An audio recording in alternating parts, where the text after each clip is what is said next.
तो दोस्तों आज हम फिर प्रस्तुत हैं एक नई कहानी लेकर जिसमें डर है, रहस्य है और रोमांच है।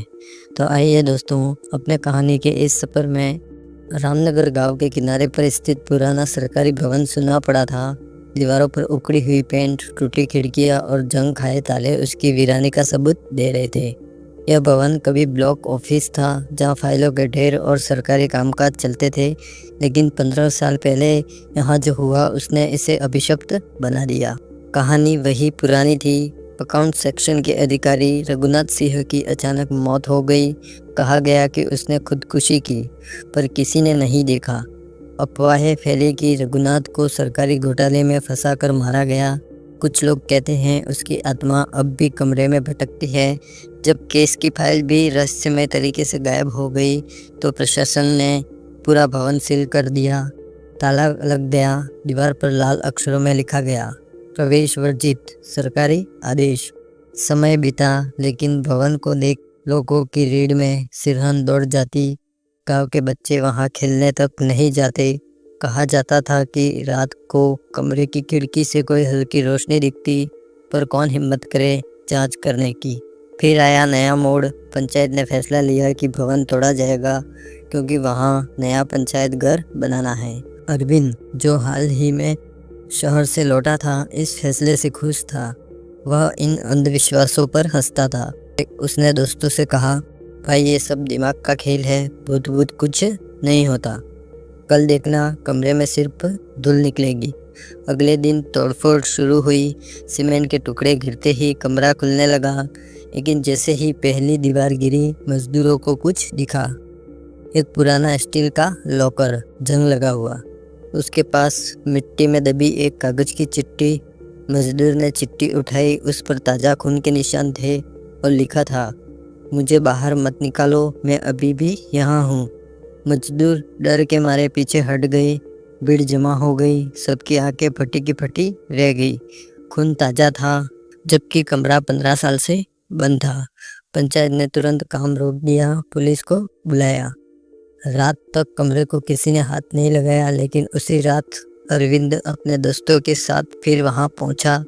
उसके अंदर अजीब जिज्ञासा थी। उसने टॉर्च जलाई और कमरे के अंदर झांका। हल्की सी आवाज़ आई, क्यों आए हो? अरविंद का दिल जोर से धड़कने लगा। दोस्तों ने कहा, चलो यहाँ से, लेकिन उसने कदम आगे बढ़ाया। तभी अचानक दरवाज़ा खुद ब खुद जोर से बंद हो गया। अरविंद का मोबाइल हाथ से गिर गया और स्क्रीन क्रैक हो गई। बाहर से दोस्तों ने दरवाज़ा खटखटाया, पर कोई असर नहीं हुआ।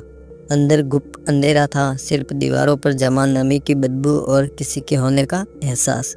अरविंद ने कांपते हाथों से टॉर्च ऑन की और चारों तरफ देखा। कमरा छोटा था, लेकिन फर्श पर अजीब निशान बने हुए थे, जैसे किसी ने खुरच कर कुछ लिखा हो। वह झुका और पढ़ने लगा, उन्होंने मुझे मारा, सब मिले हुए थे, फाइलें वही हैं।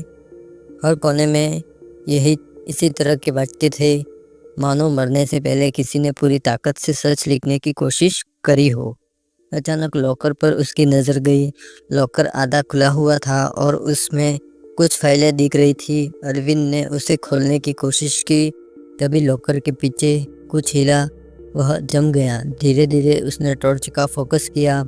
एक हड्डियों का ढांचा धूल में सना हुआ, पर चौंकाने वाली बात यह थी कि उसके गले में आज भी सरकारी आईडी लटक रही थी, रघुनाथ सिंह। अरविंद हड़बड़ाकर पीछे हटने ही वाला था कि तभी दीवार के उस पार से हल्की आवाज़ आई, फाइल मत चुना। उसने चारों तरफ देखा, कोई नहीं था, लेकिन आवाज़ बार बार आती रही, फाइल मत चुना, सच मत खोलना। अरविंद का दिल दहशत से भरा था, लेकिन उसके दिमाग में सवाल गूंज रहे थे, ये हड्डियाँ यहाँ कैसे? ये तो साफ हत्या का मामला है, और फाइलें, क्या इनमें घोटाले का राज है? तभी दरवाजे के बाहर अफरा तफरी मच गई। किसी ने ताला तोड़ने की कोशिश की, लेकिन दरवाज़ा नहीं टूटा, जैसे किसी ने अंदर से पकड़ रखा हो। अरविंद डर के बावजूद फाइलें उठाने लगा। उसने एक फाइल खोली। पहला पन्ना पढ़ते ही उसके चेहरे का रंग उड़ गया। उस पर लिखा था, पंचायत प्रमुख, ब्लॉक अधिकारी और मंत्री, 2009 का घोटाला, रकम 2 करोड़। अरविंद अब समझ गया। तभी अचानक उसके पीछे किसी के कदमों की आवाज़ आई। उसने पलट कर देखा, एक परछाई, लंबा कद, चेहरे पर गहरे कट, आंखों में खून उतर आया। अरविंद चीख भी नहीं पाया। अगले दिन गांव में हंगामा मच गया। सीलबंद कमरे का दरवाज़ा खुला, लेकिन अरविंद गायब था। फर्श पर ताज़ा खून और दीवार पर लिखा था, एक और गया, सच मत खुलना। पुलिस ने तुरंत जांच तेज कर दी। लॉकर खाली था, फाइलें गायब थी, पर फर्श पर एक आधा जला हुआ पन्ना मिला। उसमें लिखा था 2009 घोटाला, नाम शामिल, पंचायत प्रमुख, ब्लॉक अधिकारी और मंत्री। एसपी ने समझ लिया कि यह मामला भूतों का नहीं बल्कि बड़े पैमाने पर भ्रष्टाचार का है। उसने गुप्त टीम बनाई। 2 दिन बाद जंगल में अरविंद का शव मिला। उसके पास से एक चिट्ठी मिली, जिसने रघुनाथ को मारा है वही मेरा पीछा कर रहा है। पुलिस ने उन चिट्ठियों को डिकोड किया तो उन्हें पता चला फाइलें सीलिंग के ऊपर हैं। टीम वापस भवन में गई, छत की सीलिंग तोड़ी और वहां से पुराने दस्तावेज मिले। उनमें घोटाले का पूरा सबूत था। 2 करोड़ रुपए का हेरफेर किस प्रकार हुआ, जिसमें ब्लैक ब्लॉक के बड़े अफसर और मंत्री शामिल थे। तभी जांच टीम को सीसीटीवी जैसी एक पुरानी रिकॉर्डिंग मिली। उसमें दिखा रघुनाथ को 2 लोग कमरे में घसीटते हुए। उनमें से एक गांव का पूर्व पंचायत प्रमुख था, जो अब मंत्री का खास आदमी बन चुका था। असल में रघुनाथ ने घोटाले का विरोध किया था, इसलिए उसे मारकर कमरे में दफना दिया गया। बाद में उसकी लाश का कुछ हिस्सा जलाकर हड्डियां वहीं छोड़ दी गई, ताकि कोई राज न खोल सके।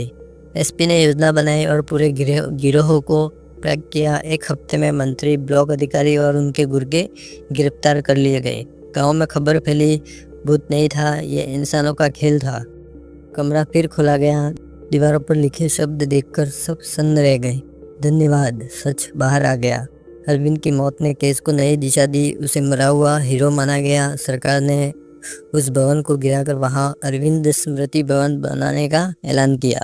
गांव के लोग अब खुलकर कहते हैं, डर असली नहीं था, लेकिन खून से सनी दीवारों का राज हमेशा बताएगा कि लालच और सत्ता का अंधेरा भूतों से ज़्यादा खतरनाक होता है। तो दोस्तों, ये कहानी आपको कैसी लगी, जिसमें भूतों की आड़ में लोग भ्रष्टाचार के लिए लोगों को भी जिंदा मार देते थे और छुपा देते थे।